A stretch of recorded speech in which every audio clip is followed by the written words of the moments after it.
जय श्री कृष्णा। एक शहर में एक अमीर सेठ रहता था। उसके पास बहुत पैसा था। वह बहुत फैक्ट्रियों का मालिक था। एक शाम अचानक उसे बहुत बेचैनी होने लगी। डॉक्टरों को बुलाया गया। सारे जांच करवा लिए गए, पर कुछ भी नहीं निकला। लेकिन उसकी बेचैनी बढ़ती गई।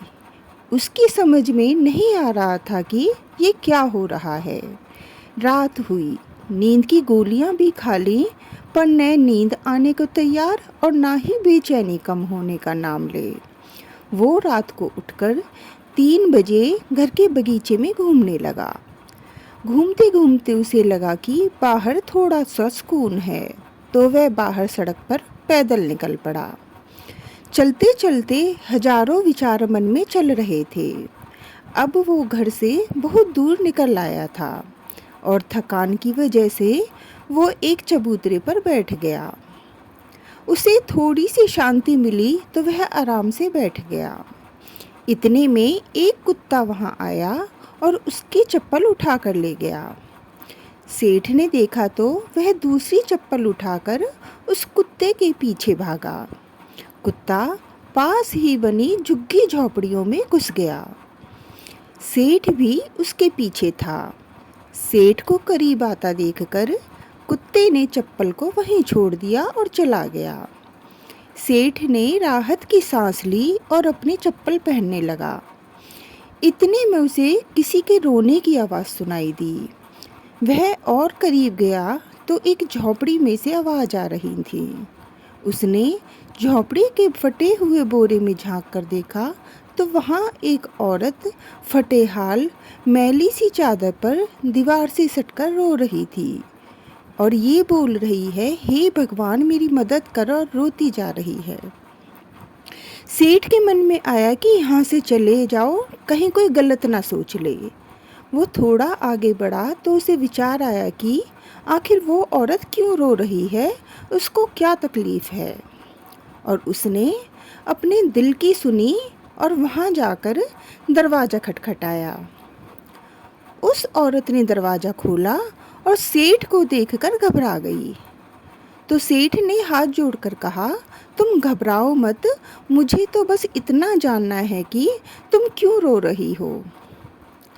उस औरत के आंखों में से आंसू टपकने लगे और उसने पास ही गोदड़ी में लिपटी हुई उसकी 7-8 साल की बच्ची की ओर इशारा किया और रोते रोते कहने लगी कि मेरी बच्ची बहुत बीमार है, उसके इलाज में बहुत खर्चा आएगा और मैं तो घरों में झाड़ू पोछा करके जैसे तैसे अपना पेट पालती हूँ, मैं कैसे इलाज कराऊँ इसका।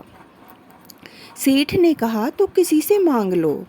इस पर औरत बोली, मैंने सबसे मांग कर देख लिया, खर्चा बहुत है, कोई भी देने को तैयार नहीं।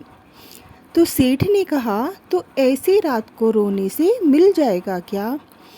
तो औरत ने कहा, कल एक संत यहाँ से गुजर रहे थे, तो मैंने उनको अपनी समस्या बताई। तो उन्होंने कहा कि बेटा, तुम सुबह 4 बजे उठकर अपने ईश्वर से मांगो, बोरी बिछाकर बैठ जाओ और रोकर गिड़गिड़ाकर उससे मदद मांगो, तो वह सबकी सुनता है तो तुम्हारी भी सुनेगा। मेरे पास इसके अलावा कोई चारा नहीं था, इसलिए मैं उससे मांग रही थी और वो बहुत ज़ोर से रोने लगी। ये सब सुनकर सेठ का दिल पिघल गया और उसने तुरंत फ़ोन लगाकर एम्बुलेंस बुलवाई और उस लड़की को एडमिट करवा दिया। डॉक्टर ने 1.5 लाख का खर्चा बताया तो सेठ ने उसकी जवाबदारी अपने ऊपर ले ली और उसका इलाज कराया और उस औरत को अपने यहाँ नौकरी देकर अपने बंगले के सर्वेंट क्वार्टर में जगह दी और उस लड़की की पढ़ाई का जिम्मा भी ले लिया। वो सेठ कर्म प्रधान तो था पर नास्तिक था। अब उसके मन में सैकड़ों सवाल चल रहे थे, क्योंकि उसकी बेचैनी तो उस वक्त ही खत्म हो गई थी जब उसने एम्बुलेंस को बुलवाया था।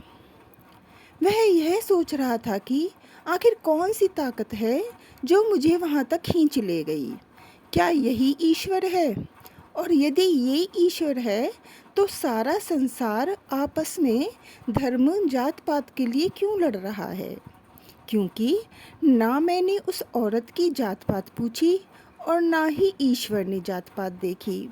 बस ईश्वर ने तो उसका दर्द देखा और मुझे इतना घुमाकर उस तक पहुंचा दिया। अब सेठ समझ चुका था कि कर्म के साथ सेवा भी कितनी जरूरी है, क्योंकि इतनी राहत चैन उसे जीवन में कभी भी नहीं मिला था। तो दोस्तों, मानव और प्राणी सेवा का धर्म ही असली भक्ति है। यदि ईश्वर की कृपा पाना चाहते हो तो मनुष्य धर्म अपना लो और समय समय पर उन सबकी सहायता करो जो लाचार हैं या बेबस हैं, क्योंकि ईश्वर इन्हीं के आसपास रहता है। धन्यवाद।